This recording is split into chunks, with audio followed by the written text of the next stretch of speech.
এই তো এটাই সুযোগ, এবার আমার সৎ বোনকে পানিতে ফেলে দেই, তারপর বাবা মা শুধু আমাকে ভালোবাসা দিবে। আরে ছোট্ট সোনা, তাড়াতাড়ি বাড়িতে চলো। এটা কি দেখছি, একটা বিড়াল সোনা পানিতে পড়ে গেছে, ওকে আমাকে সাহায্য করতে হবে।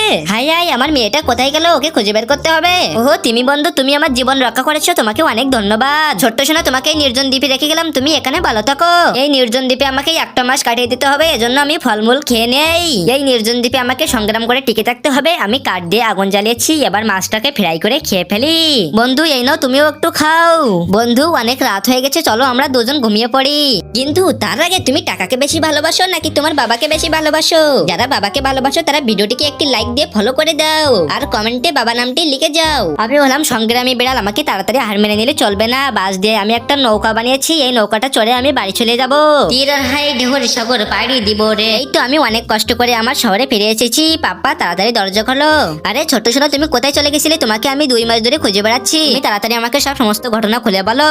আরে দুষ্টু, তোমরা আমার ছোট সোনাকে কেন পানিতে ফেলে দিয়েছিলে? দাঁড়াও, তোমাকে আমরা শাস্তি করছি। আমার বাড়ি থেকে বের হয়ে যাও, এবার থেকে আমার বাড়িতে আমি আর আমার ছোট সোনা থাকবো।